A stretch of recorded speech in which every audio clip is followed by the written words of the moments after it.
ಹೆಸರು ಆಕ್ಚುಲಿ ಈ ದರ್ಶನ್ ಸಿನಿಮಾ ಅನ್ನೋದು ಒಂದು ಟೆರರಿಸಂ ಬಗ್ಗೆ, ಅಂದ್ರೆ ದೇಶದಲ್ಲಿ ಹೇಗೆ ಟೆರರಿಸಂ ಇನ್ವಾಲ್ವ್ ಆಗುತ್ತೆ, ಸೊ ಇದನ್ನ ಇಟ್ಕೊಂಡು ಸಬ್ಜೆಕ್ಟ್ ಮಾಡಿದ್ವಿ. ಆಮೇಲೆ ಅದರಲ್ಲಿ ಹೀರೋ ಹೆಸರು ಆಕ್ಚುಲಿ ನಾನು ಹೀರೋ ಅಲ್ಲ, ಅದ್ರಲ್ಲಿ ನಾನು ವಿಲ್ಲನ್. ಆಕ್ಚುಲಿ ನೆಗೆಟಿವ್ ಕ್ಯಾರೆಕ್ಟರ್ ಮಾಡ್ತಾನೆ. ಹೀರೋ ಬಂದು ನಮ್ಮ ಸುಜನ್ ಲೋಕೇಶ್, ನಮ್ಮ ಲೋಕೇಶ್ ಸರ್ ಅವ್ರ ಮಗ. ಸೊ ಅವ್ನ್ ಹೀರೋ. ಆಮೇಲೆ ಅದ್ರಲ್ಲಿ ನನ್ನ ಹೆಸರು ಕೂಡ ದರ್ಶನ್ ಅಂತಿಲ್ಲ, ರಾಹುಲ್ ಅಂತಿದೆ ಅಷ್ಟೇನೆ. ಫಸ್ಟ್ ಆಫ್ ಅಲ್ಲಿ ದರ್ಶನ್ ಅಂದ್ರೆ ಆಕ್ಚುಲಿ ಅದಕ್ಕೆ ಫಸ್ಟ್ ನಾವು ಕಾಲ ಅಂತ ಹೆಸರಿಟ್ಟಿದ್ವಿ ಸಿನಿಮಾಗೆ. ಸೊ ಸುಮಾರು ಜನಕ್ಕೆ ಇಷ್ಟ ಆಯ್ತು, ಬಟ್ ಕೆಲವರು ಇಲ್ಲ ಕಾಲ ಅಂತ ಬೇಡ, ಚೆನ್ನಾಗಿಲ್ಲ, ಯಾಕಂದ್ರೆ ಯಮನ್ನ ಕಾಲ ಅಂತಾರೆ. ಸೊ ಆಮೇಲೆ ಈಗ ಯಾರನ್ನ ಎಕ್ಸ್ಪೈರ್ ಆದಾಗ್ಲೂ ಬೆಳಗ್ಗೆ ತಾನೇ ಕಾಲ ಆಗೋದ್ರು, ಈ ತರ ಹೇಳ್ತಾರೆ. ಸೊ ಅದರಿಂದ ಅದಷ್ಟು ಇದಾಗಿಲ್ಲ ಅಂತ ಹೇಳಿ ಆಮೇಲಿಂದ ಇದ್ರಲ್ಲಿ ಎರಡು ವಿಭಿನ್ನ ಗೆಟಪ್ಸ್ ಬರುತ್ತೆ. ಫಸ್ಟ್ ಆಫ್ ಅಲ್ಲಿ ಒಂಥರ, ಸೆಕೆಂಡ್ ಆಫ್ ಅಲ್ಲಿ ಒಂಥರ. ಸೊ ಅದರಿಂದ ಅವನು ಅಪೇರೆನ್ಸ್ ಚೇಂಜ್ ಆಗುತ್ತೆ ಅನ್ನೋದಕ್ಕೋಸ್ಕರ ದರ್ಶನ್ ಅಂದ್ರೆ ಏನಂದ್ರೆ ಅಪೇರೆನ್ಸ್.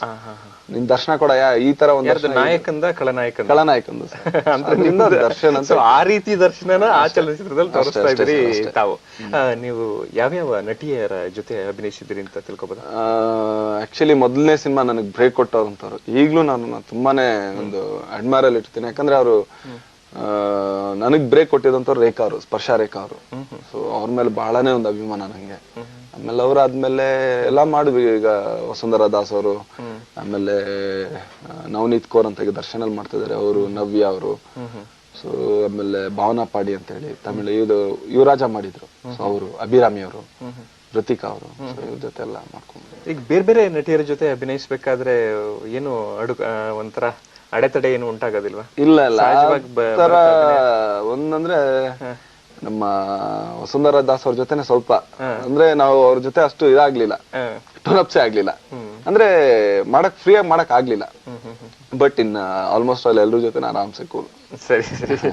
ಇನ್ನು ನೀವು ಖಳನಾಯಕನ ಮಗ ಆಗಿ ನಾಯಕ ನಟ ಆಗಿರೋದಕ್ಕೆ ಏನಾದ್ರು ಅನ್ಸುತ್ತಾ?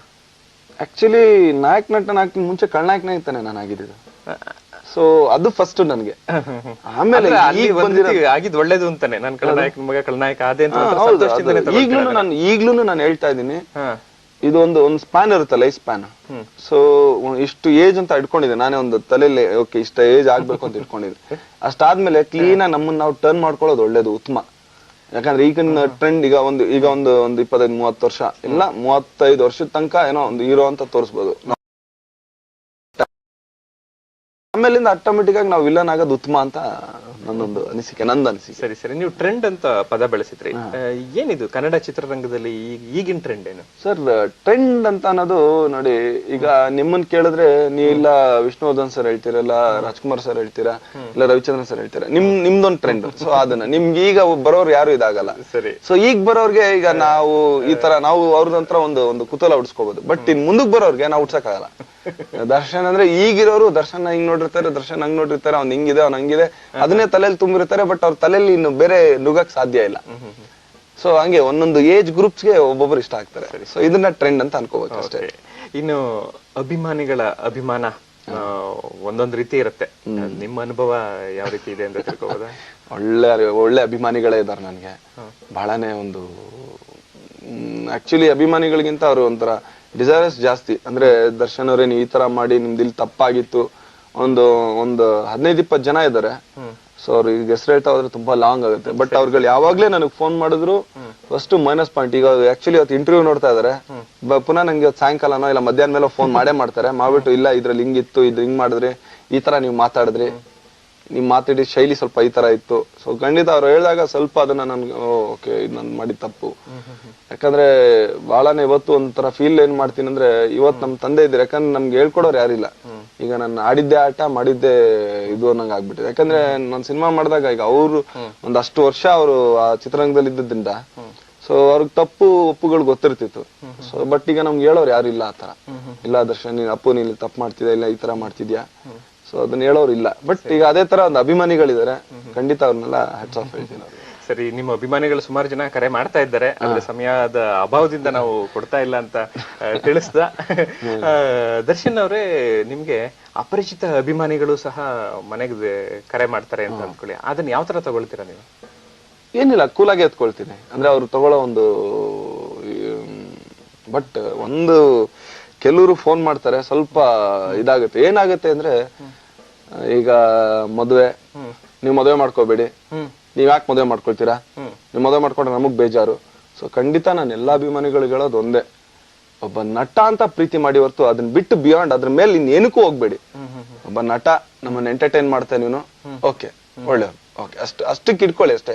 ಅದನ್ನ ಬಿಟ್ಟು ಈ ಪೊಸಿಟಿವ್ನೆಸ್ ಅಂತಾರಲ್ಲ, ನೀವು ಇವ್ರ ಹತ್ರ ಮಾಡ್ಬೇಡಿ, ನೀವು ಅವ್ರ ಹತ್ರ ಮಾಡ್ಬೇಡಿ, ಇವ್ರ ಹತ್ರ ಮಾತಾಡ್ಬೇಡಿ, ನಿಮಗ್ ನಾನು ಒಬ್ಳೆ ಅಭಿಮಾನಿ. ಸೊ ಈ ತರ ಆದಾಗ ನಾನೇ ಸ್ವಲ್ಪ ಅವ್ರನ್ನ ಅವಾಯ್ಡ್ ಮಾಡಕ್ ಶುರು ಮಾಡ್ತೀನಿ. ಓಕೆ ಬೇಡಮ್ಮ, ನೋಡಿ ಇದು ನಿನ್ ಜೀವನ, ನೀನ್ ನೋಡಿ ನೀನ್ ಯಾರು ಅಂತ ಏನೋ ನನ್ಗೆ ಗೊತ್ತಿಲ್ಲ. ಸೊ ಆತರ ಒಂದ್ ಕನ್ಸುಗಳು ನೀನು ಕಟ್ಬೇಡ, ಅದು ಒಳ್ಳೇದಲ್ಲ. ಸೊ ಈ ತರ ಒಂದು ಇದ್ ಮಾಡಿ ಅವಾಯ್ಡ್ ಮಾಡ್ಬೇಕಾಗ್ತದೆ. ಸರಿ, ಕರಿಯ ಚಲನಚಿತ್ರದ ಬಗ್ಗೆ ಒಬ್ಬ ಅಭಿಮಾನಿ ಮಾತಾಡ್ಬೇಕು ಅಂತ ಇದ್ದಾರೆ, ಕೇಳೋಣ ಏನ್ ಹೇಳ್ತಾರೆ ಅಂತ. ಹಲೋ ಹಲೋ, ಹೇಳಿ, ತಮ್ಮ ಹೆಸರು? ಸರ್ ನಮ್ಮ ಹೆಸರು ಲಕ್ಷ್ಮೀಪತಿ ಅಂತ. ಹೇಳಿ. ಈಗ ನಿಮ್ದಿದ್ದೆ ನೋಡ್ತಿದ್ವು, ಫಿಲಮ್ದು ನೋಡ್ತಿದ್ವು. ಅದೇ ಕರಿಯಾದು ಫುಲ್ ಅದೇನ್ ಸ್ಟೋರಿ ಹೀರೋಯಿನ್ ಜೊತೆ ಇದಾಗಲ್ಲ, ಅದ್ರ ಬಗ್ಗೆ ಡಿಸ್ಕಷನ್ ಮಾಡೋಣ ಅಂತ ಅಷ್ಟೇನೆ. ಏನ್ ಡಿಸ್ಕಷನ್ ಮಾಡ್ತೀರಿ ಅನ್ನೋದನ್ನ ಹೇಳ್ತೀರಾ ಸ್ವಲ್ಪ? ಅದು ಹೀರೋಯಿನ್ದು ಏನ್ ಇವ್ರು ಅವರು ಒಂದಾಗಲ್ಲ, ಅದೇನ್ ಫಿಲಮ್ದು ಸ್ಟೋರಿ ಮಿಸ್ ಆಯ್ತೋ ಇಲ್ಲ ಏನು ಅಂತ ಗೊತ್ತಾಗ್ಲಿಲ್ಲ.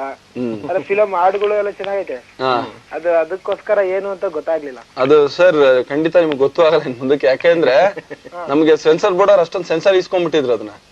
ಯಾಕಂದ್ರೆ ನಾವು ತೆಗ್ದಿದಷ್ಟನ್ನು ತೋರಿಸ್ಬಿಟ್ಟಿದ್ರೆ ಸೊ ನಿಮ್ಗೆ ಇಡೀ ಕತೆದು ಇದೇ ಹೊಟ್ಟೋಗೋದು.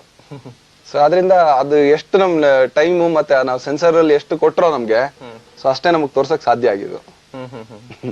ಸರಿ, ಇನ್ನು ಕೆಲವು ಪದಗಳ ಬಗ್ಗೆ ತಮ್ಮ ಅಭಿಪ್ರಾಯನ ತಿಳ್ಕೊಳ್ಬೇಕು ಅಂತ ಆಸೆ ಇದೆ. ತಂಡ ಎಷ್ಟು ಮುಖ್ಯ? ತಂಡ ಅನ್ನೋದು ಬಹಳನೇ ಮುಖ್ಯ. ಯಾಕಂದ್ರೆ ಈಗ ಒಂದು ಸಿನಿಮಾ ಮಾಡ್ಬೇಕಾದ್ರೆ ಒಬ್ಬ ಮೊದ್ಲು ಒಂದು ಪ್ರೊಡ್ಯೂಸರ್ ಇಂದ, ಡೈರೆಕ್ಟರ್ ಇಂದ, ಕೊನೆ ಒಂದು ಲೈಟ್ ಬಾಯ್ ಇಂದ ಆಗ್ಲಿ, ಪ್ರೊಡಕ್ಷನ್ ಬಾಯ್ ಇಂದ ತನಕನು ಒಂದು ಟೀಮ್ ವರ್ಕ್ ಆಗುತ್ತೆ. ಆಕ್ಚುಲಿ ಒಂದು ಶಿಪ್ ಅನ್ಕೊಳ್ಳೋಣ, ಈಗ ಒಂದು ಶಿಪ್ ಅಲ್ಲಿ ಕ್ಯಾಪ್ಟನ್ ದಿ ಮೇನ್, ಸೊ ಅದು ನಮ್ಮ ಡೈರೆಕ್ಟರ್ ಆಗ್ತಾರೆ. ಇನ್ನು ಅದ್ರಲ್ಲಿ ಬರೋರು ಎಲ್ರು ಸಾಧ್ಯ ಆಗೋದು ಇಲ್ಲ. ಕೆಳಗಡೆ ಮಿಷನ್ ಇರ್ಲಿ, ಅವನ ನನ್ಗೇನ್ ಕೆಲಸ ಇಲ್ಲ, ಅವ್ನ ಆ ಕಡೆ ಹೋದ್ರೆ ಖಂಡಿತ ಒಂದ್ ವೀಲ್ ಇದಾಗುತ್ತೆ. ಸೊ ಒಂದ್ ಸ್ಪಿನ್ನಿಂಗ್ ಹೋಗುತ್ತೆ. ಸೊ ಮತ್ತೆ ಆ ಶಿಪ್ ಹೋಗಕ್ ಆಗಲ್ಲ. ಆದ್ರಿಂದ ಎಲ್ರು ಮೊದ್ಲಿಂದ ಹಿಡಿದು ಕೊನೆವರೆಗೂ ಎಲ್ರು ಒಟ್ಟಿಗೆ ಕೆಲಸ ಮಾಡಿದ್ರೆ ಒಂದ್ ಒಳ್ಳೆ ಸಿನಿಮಾ ಮಾಡ್ಬೋದು, ಇಲ್ಲ ಒಂದ್ ಒಳ್ಳೆ ಟೀಮ್ ವರ್ಕ್ ಆಗುತ್ತೆ. ಸರಿ, ಹೊಗಳಿಕೆ ತೆಗಳಿಕೆ? ಹೊಗಳಿಕೆ ಬಂದಾಗ ಅದನ್ನ ಹಿಗ್ಲೂಬಾರ್ದು, ತೆಗಳಿಕೆ ಬಂದಾಗ ಅದನ್ನ ಅಯ್ಯೋ ನನ್ಗೆ ಈ ತರ ಅನ್ಬಿಟ್ರಲ್ಲ ಅಂತ ಇದು ಮಾಡುದು. ಎರಡೂನು ಕರೆಕ್ಟ್ ಆಗಿ ಒಂದು ಮ್ಯಾಚ್ ಮಾಡಿ, ಹೊಗಳ್ದಾಗ್ಲೂ ಅಟ್ಟಕ್ಕೆ ಇರಬಾರ್ದು ಅಂತಾರೆ, ತೆಗಳ್ದಾಗ ಇದಕ್ಕೆ ಇದು ಮಾಡಬಾರ್ದು ಅಂತ. ಎರಡೂನು ಒಂದೇ. ಕನಸುಗಳು ಕಟ್ಬೇಕು, ನಿಜ. ಕನಸಿದ್ದಾಗ್ಲೇನೆ ಒಂದು ಗುರಿ ಮುಟ್ಟಕ್ ಸಾಧ್ಯ. ನಮ್ ತಂದೆಯವ್ರು ಹೇಳ್ತಾ ಇದ್ರು, ಯಾವತ್ತೂ ಅಷ್ಟೇನೆ ಒಂದು ಕೋಟಿಗೆ ಗುರಿ ಇಟ್ಕೊಂಡ್ರೆ 1,00,000 ಹತ್ರ ಔಟ್ ಬರ್ತೀವಿ. ಸೊ 1 ಕೋಟಿ ನಾನು ದುಡ್ಡು ಸೇರಿಸ್ತೀನಿ ಅಂದ್ರೆ ಬೇಡ, 1,00,000 ಆದ್ರೂ ಸೇರಿಸ್ತೀವಿ. ಸೊ ಈ ತರ ಒಂದು ಇದನ್ನ ಅವ್ರು ಹೇಳ್ಕೊಟ್ಟಿದ್ರು. ಸೊ ಅದರಿಂದ ಕನಸು ಬಹಳನೇ ಮುಖ್ಯ. ಆತ್ಮವಿಶ್ವಾಸ ಬಹಳನೇ ಬೇಕು, ಬಹಳನೇ. ಇಲ್ಲ ಅಂದ್ರೆ ನಾವ್ ಏನು ಮಾಡಕ್ ಆಗಲ್ಲ. ಒಂದು ಜೀವನದಲ್ಲಿ ಇದನ್ನ ಸಾಧಿಸ್ತೀನಿ, ಇದ್ ಮಾಡ್ತೀನಿ ಅಂತ ಒಂದು ವಿಶ್ವಾಸ ಇದ್ದಾಗ್ಲೇ ಒಂದು ಮುಂದಕ್ಕೆ ಬರಕ್ ಸಾಧ್ಯ. ದರ್ಶನ್ ಅವರೇ, ಮುಂದಿನ ತಿಂಗಳು ತಮ್ಗೆ ಮದ್ವೆ ಅಂತೆ? ಹೌದು ಸರ್. ಯಾರು ಅಂತ ತಿಳ್ಕೊಬೋದಾ? ಹೊಸ ಸಂಬಂಧನೇ, ವಿಜಯಲಕ್ಷ್ಮಿ ಅಂತ ಹೇಳಿ. ಸೊ ಇಂಜಿನಿಯರಿಂಗ್ ಮಾಡ್ತಾ ಇದಾರೆ ಅವರು. ಮದುವೆಗೆ ವೀಕ್ಷಕರ ಪರವಾಗಿ ಶುಭಾಶಯವನ್ನ ಮುಂಚಿತವಾಗಿ ಹಾರೈಸ್ತಾ, ಕೊನೆಯದಾಗಿ ನೀವು ವೀಕ್ಷಕರಿಗೆ ಏನ್ ಹೇಳೋದಕ್ಕೆ ಬಯಸ್ತೀರಾ? ನಾನು ಎಲ್ರಿಗೂ ಹೇಳ್ಕೊಳ್ಳೋದು ಇಷ್ಟೇನೆ, ಜೀವನದಲ್ಲಿ ತುಂಬಾ ಆಸೆಗಳು ಇಟ್ಕೊಳ್ದೆ, ಅಂದ್ರೆ ಕನ್ಸು ಕಟ್ಟಿ, ಅಂದ್ರೆ ಕನ್ಸು ನನ್ಸಾಗ್ಲಿಲ್ಲ ಅಂತ ಆಗ್ಲಿ, ಅದನ್ನ ಒಂದ್ ಇದಾಗ್ಲಿಲ್ಲ ಅಂತ ಮನ್ಸಲ್ಲಿ ಇದ್ ಮಾಡ. ಬಟ್ ಏನೇ ಮಾಡಿದ್ರು ಕೂಡ ನಮ್ ಶ್ರಮ ಬಹಳ ಮುಖ್ಯ. ಇವತ್ತು ನಾನು ಒಂದು ಹೀರೋ ಆಗಿದ್ದೀನಿ, ಆದ್ರೆ ಅದ್ರಿಂದ ಬಹಳನೇ ಶ್ರಮ ಇದೆ. ಅದಕ್ಕೆ ಆದಂತ ಒಂದು ಕಷ್ಟ ಸುಖ, ಅದಕ್ಕೆ ಹೊಂದ್ಕೊಂಡು ಹೋಗೋಂತ ಒಂದು ರೀತಿ, ಸೊ ಇದೆಲ್ಲ ಮಾಡ್ಕೊಂಡು ಹೋದಾಗ್ಲೇ ಇವತ್ತಿಗೆ ನಾನು ಈಗ ಒಂದು ನಿಲ್ಲಕ್ ಒಂದು ಸಾಧ್ಯ ಆಯ್ತು. ಸೊ ಆಮೇಲೆ ಇವತ್ತಿಗೂ ಅಷ್ಟೇನೆ, ನಾನೀಗ ಒಂದು ಸಿನಿಮಾ ಸೋಲ್ತು ಅಂದ ತಕ್ಷಣ ನಾನು ಬೇಜಾರು ಮಾಡ್ಕೊಳ್ಳೋ, ಅಯ್ಯೋ ನನ್ನ ಸಿನಿಮಾ ಸೋಲ್ತಾರ, ಖಂಡಿತ ಮುಂದಿನ ಸಿನಿಮಾ ನಂಗೆ ಗೆಲ್ಲಿಸ್ಬೇಕಂತ ಅದ್ ಮಾಡದೇ ಇರೋ ತಪ್ಪನ ನಾನು ಅಲ್ಲಿ ಮಾಡಕ್ ಹೋಗಲ್ಲ. ಸೊ ಆದ್ರಿಂದ ಎಲ್ರಿಗೂ ಅಷ್ಟೇನೆ ಮನ್ಸಲ್ಲಿ ಒಂದು ಆತ್ಮವಿಶ್ವಾಸ ಇರ್ಬೇಕು. ಏನೇ ಮಾಡಿದ್ರು ಕೂಡ ಅದಕ್ಕೊಂದು ಶ್ರದ್ಧೆ ಅಂತ ಇರ್ಬೇಕು. ಸರಿ ದರ್ಶನ್, ತುಂಬಾ. SS TV ಸಿನಿಮಾ ಜಗತ್ತಿನ ಕ್ಷಣ ಕ್ಷಣದ ಸುದ್ದಿಯೊಂದಿಗೆ.